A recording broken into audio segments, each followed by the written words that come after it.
Hello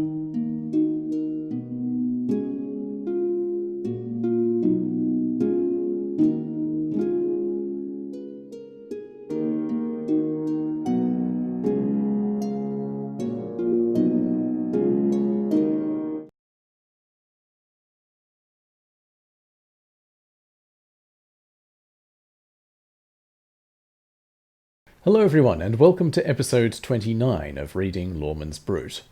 Last time, King Lear had gone to France to visit his daughter Cordelia in quite a desperate state. Remember, he'd been kicked out by his two other daughters, and so he was pretty much without anything in the world except for one servant. And he met with his daughter, and Cordelia comes up with a plan. Well, first of all, she forgives him. Key point there.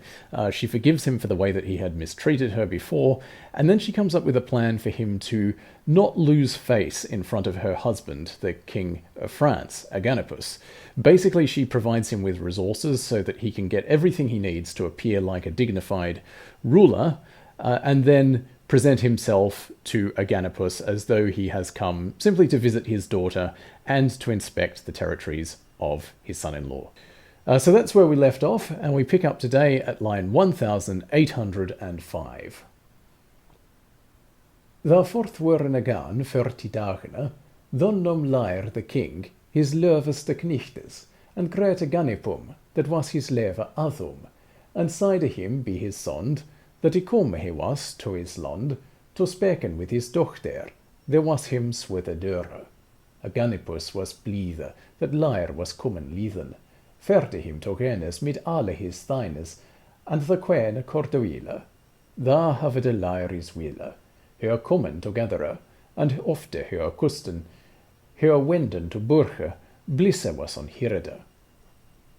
When 40 days were gone forth, so had passed, then Lear the king took his dearest knights, and greeted Aganipus, who was his dear son-in-law, and said to him by his messenger, said that he, Lear, had come to his Aganipus's land to speak with his Lear's daughter, who was very dear to him, Lear.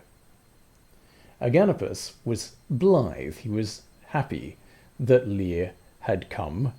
Kommen lithen is something, I think we've seen this before in the videos, where komme typically takes another verb after it, or can take another verb after it, and lithen just means to go. So he had come, or to travel, so he had come traveling. He's arrived, basically. Aganipus went towards him, Lear, with all his thanes, and the queen Cordelia. Then Lear had his will, so had what he wanted. They came together, and often they kissed. They went to the city. Bliss was in the court, among the household. There was Bermene song, there jeden piepen among. Al weren the halen behungen mit palen, alle the metebordes brusted mit golde, ringes of golde, elchman hafte on honde.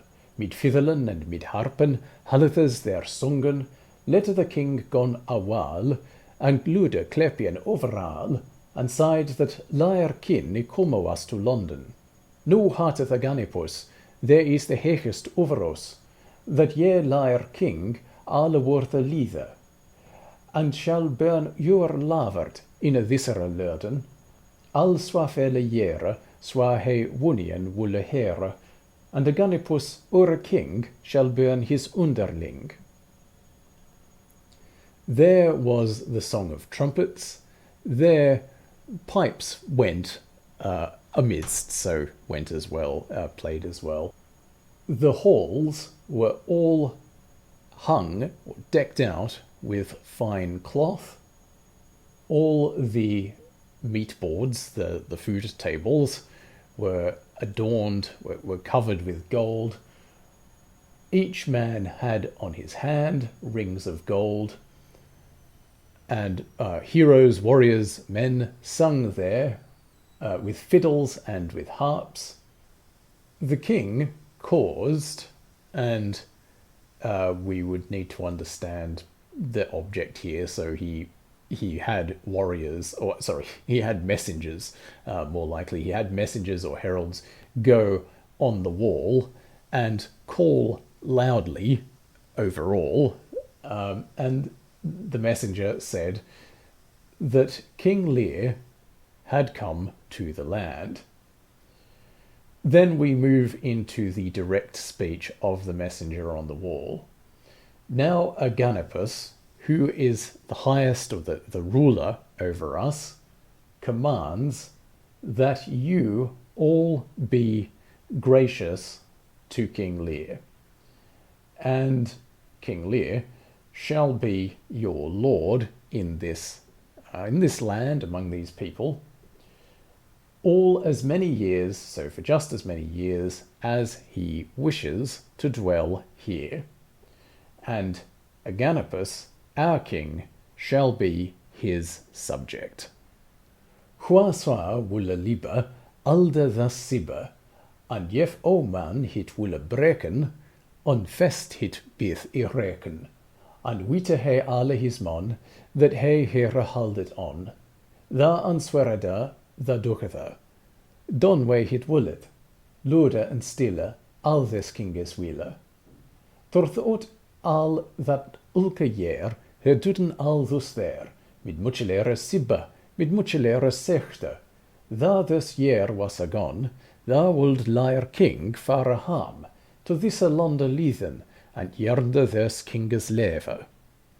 Continuing the speech of the messenger, whosoever wishes to live, hold this peace, and if any man will break it, it is, or it, we understand the future is intended here, so it will be avenged, so the breaking of the peace shall be avenged in fast, severely, fiercely, severely, something to that effect.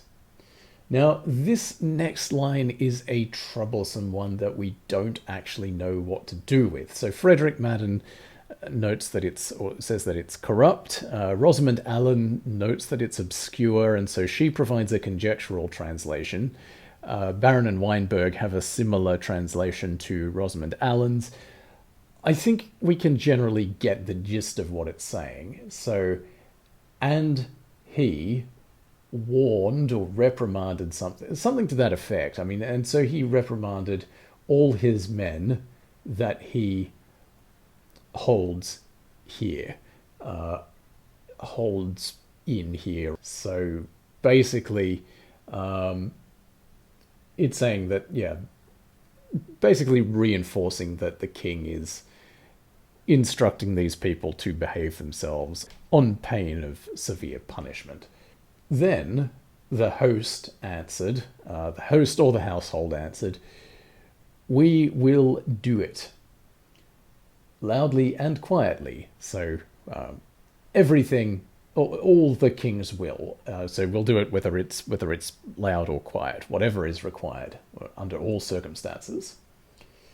Throughout all that same year, they did all thus there. So they conducted themselves in the appropriate way, with great peace, and with great peace, Sibbe and Sachte typically go together as an alliterating pair. They are synonymous, more or less.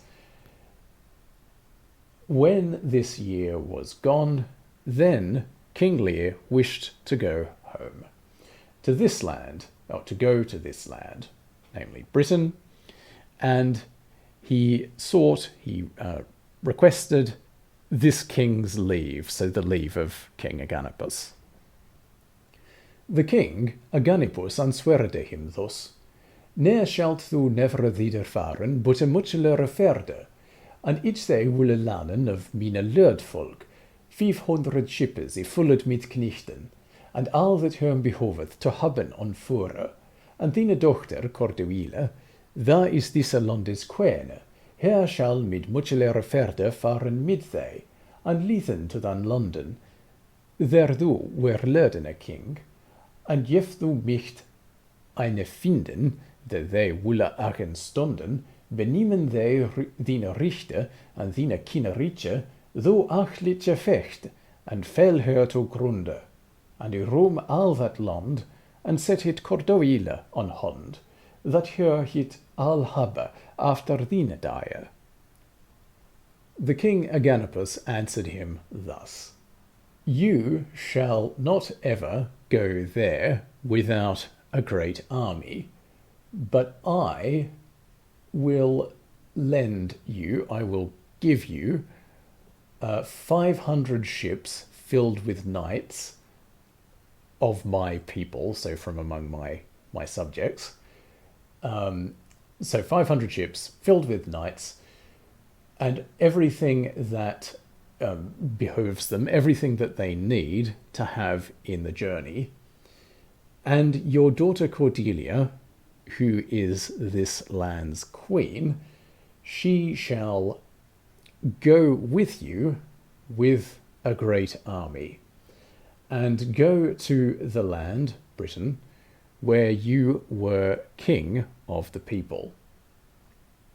And if you might find any who will stand against you to take from you your rights and your kingdom, you fight boldly, valiantly, and fell them to the ground, and clear all that land, and set it to Cordelia in hand, so that she may have all of it after your day, so after you die.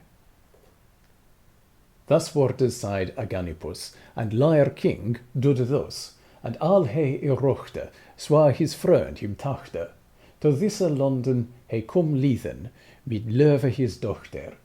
He greithede mit than beste, the him boen wolden, and alle he ham fulde, the him wit furchten, and he al this kinneland bewoon to his achere hand, and gef hit Cordelia, there was Fransene quene, and hit an a stod of this an ilke.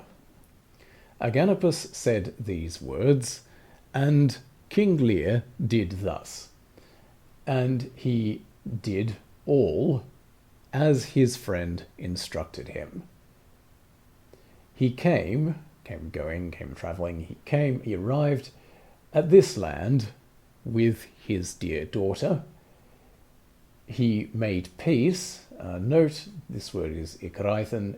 It's just had an epithetic H stuck on the front, but it is the word ikreithen, to make peace. So he made peace with the best who would obey him, and he felled all of them who fought against him.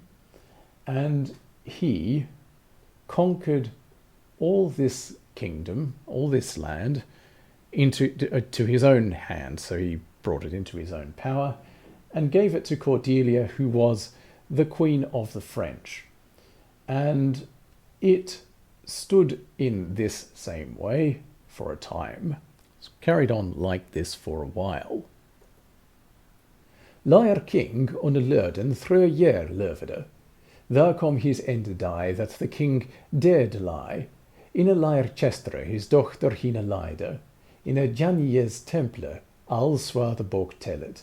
And Cordelia held this land mit hegere strengthe, fulle 5 jere, quene was here.